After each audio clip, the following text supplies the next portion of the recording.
So ask and ye shall receive, knock and it shall be opened, seek and ye shall find. So you guys know that I have been praying and beseeching God, asking Him to show me about the world before the flood. Well, God has a way of laying down a blueprint because after all, He is a tekaton, a carpenter, a craftsman. And I came across something that is so delicious. I don't know if it's true, but piecing it together because it is in pieces throughout history, it is appearing more and more authentic. Have you guys heard of the Preselenites? Yes, selenite is a crystal, and it's one of my favorite crystals. They call it the light of God. However, the Preselenites are supposedly the race that inhabited the earth before the moon and sun were placed in the sky. I came across some interesting things that I want to read, and I'll leave it up to you to do your research and see what you think. But this comes from a book called The Shadow of Atlantis, and it reads, therefore, the hypothesis that both cataclysms were due to the same cosmic phenomenon seems to me at least plausible. The ancient classic authors affirmed that some millenniums ago, a vast continent with a highly cultured population existed in the Indian Ocean between Africa, Arabia, and Hindustan, and stretched much further eastwards. In that remote epoch, the moon, Selena in Greek, according to the said authors, did not yet exist. And so the inhabitants of the legendary continent were called by the Greeks Preselenites. This continent enjoyed a time of fine climate and great fertility of soil, and the Preselenites were prosperous and happy. But suddenly the wrath of the gods beset the blessed country, and it disappeared in the ocean's abyss. All right, now let's go on to something called the moon is artificial. Here it reads, there was a time when there was no moon, 18 billion plus years ago. It has origin from outside the solar system. The Andromedans say it was brought from Ursa Minor and put around the planet Maldek, together with Phobos. Now I'm going to tell you something about Maldek. Maldek is known as Rahab. And if you follow my channel, you know that God gave us great insight to the fifth planet known as Rahab. And that planet was destroyed in the great angelic war. So this is very interesting that they're saying this about a time before when there was no moon, okay? And It came from Maldek together with Phobos. When Maldek, also known as Rahab, blew up, they were put around Earth and Mars, respectively. They are both artificial, based on hollow metal cores. I don't know if I believe that they are artificial. Let me see if they're okay. Yes. All right. Let's keep going. So it says there are references in ancient Greek of the Preselenites when there was no moon. Apparently, the Alpha Dracanians created the primitive race, which was first brought to Mars and then to Earth.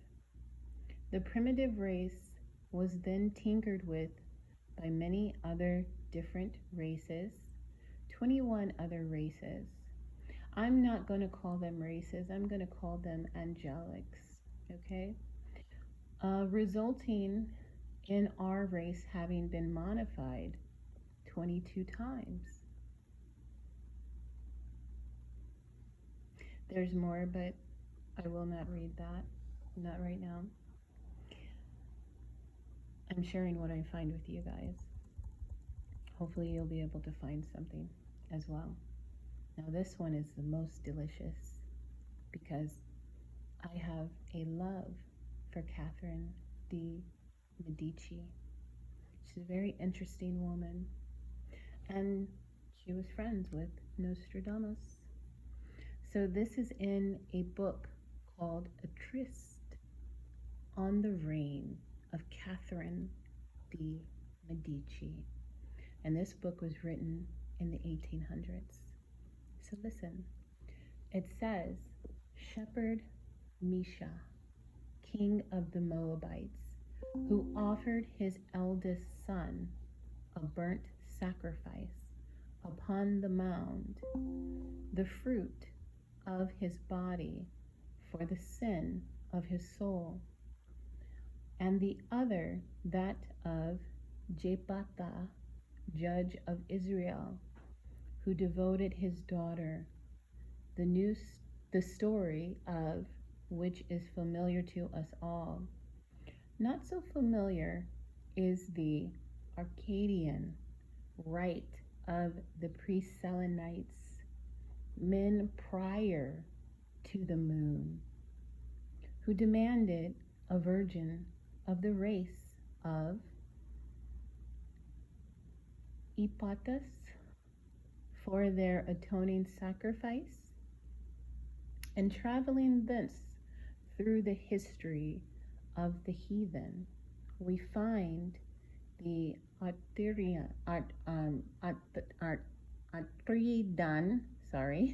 brothers offering Ipigenia, whose triumphant song heads this opening chapter, to be followed quickly by the like sacrifice of Polyxena.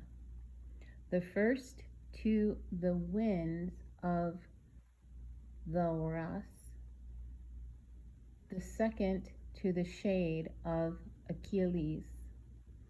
These developed into sacrifices of men and flagelations of the body, until they settled into a system of sanctuary for men with the sacrifice of animals. And it goes on and it talks about the god Odin and Kali and other things. But I just thought that that was very interesting that the Preselenites are mentioned, not interested, but they're mentioned. And they're mentioned in correlation with Israel and the creation story and the flood and destruction. And what I did was I went back to the Bible, and it's very interesting when you read the creation story and how it talks about how this happened on the first day, and this happened on the second day, and this happened on the third day. And then it gets to the part where it talks about giving mankind, which is the beings that were on the planet before Adam and Eve, who were placed in the garden east of Eden.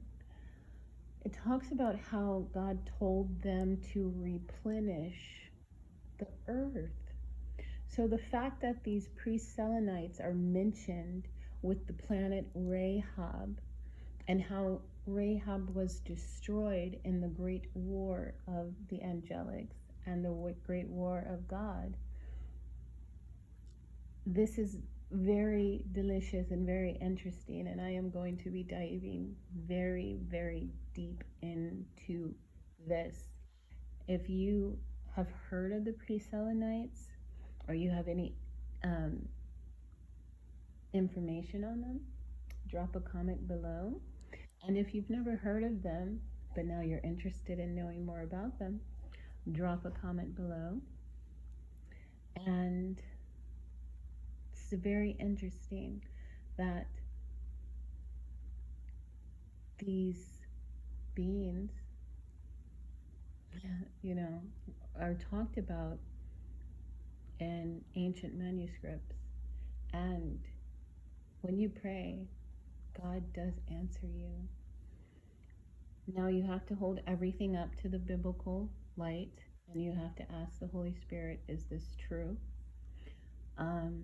But for me right now, I'm finding it very interesting because the fact that the planet Rahab was mentioned and the Moabites are mentioned, and talking about sacrifices and how the gods came and destroyed the Preselenites.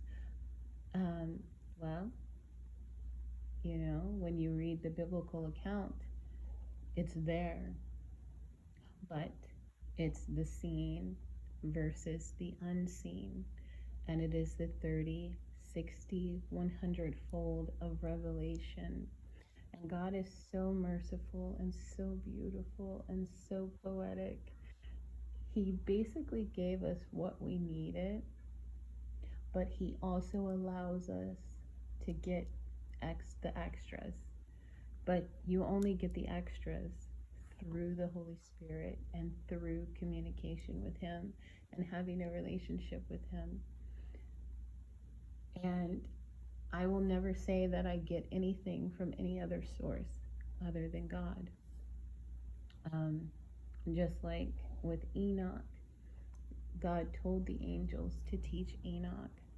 And then with Noah, God told the angels, both good and bad, to teach Noah.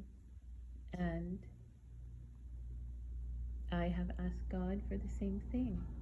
And so I come across these very interesting things that have been forgotten, but I believe now in the cycle of time, it is time for them to be remembered and searched out and looked into. So it's interesting that I said that I don't believe in Atlantis as it has been taught. And looking in the Bible, I'm starting to see maybe Atlantis is a fake name for something known as the Preselenites, and that is what the Greeks called them, but that doesn't mean that that is the only name in history that they have had. So I am going to continue to look into this, and I wanted to point something out because prior in my series I talked about how Lucifer was on Mars, okay? So it makes sense that if Maldek, or Maldek, also known as Rahab, was destroyed and they went to the Earth and Mars, can't forget that, it says and Mars. There's a reason why, as in the days of Noah, there's interest happening in Mars again. And on the teaching that I am sitting on right now, there is more information about Mars and the connection to Lucifer. And again, I will give that when the Spirit of God says to. But I think God is building. I know that God is building, and He's ordering the steps of myself and this channel. And so He wants us to know. He wants us to know this. Even though that I pray it and I ask Him, I believe that God prompts the heart of the righteous to beseech Him, to ask Him, to inquire of Him. And if it serves His purpose, He will give the answers. So it's interesting that before the moon and the sun, there were things happening. And if you read the account of creation, it lines up. It lines up. I just get so excited. Okay. Like, I get excited to tears. Because to me, this is, wow. Okay, God. And as in the days of Noah, Noah was the only person, along with his family, that lived in both worlds. And I think that a lot of people focus on after the flood, which is good. But we also need to focus on the pre-flood, because Enoch was in the pre-flood world. And as in the days of Noah, I think it's going to be like that again. Because the two witnesses are going to return. And who are the two witnesses? Well, the two witnesses are Enoch and Elijah. And when they come back, they will die, but they will rise again after preaching and teaching and setting the record straight. And I think God is giving those of us who are called according to His purpose the game plan before the game starts, so that we are not caught not knowing. And that's all I have to say right now. I will be back if the Spirit so leads. Thank you.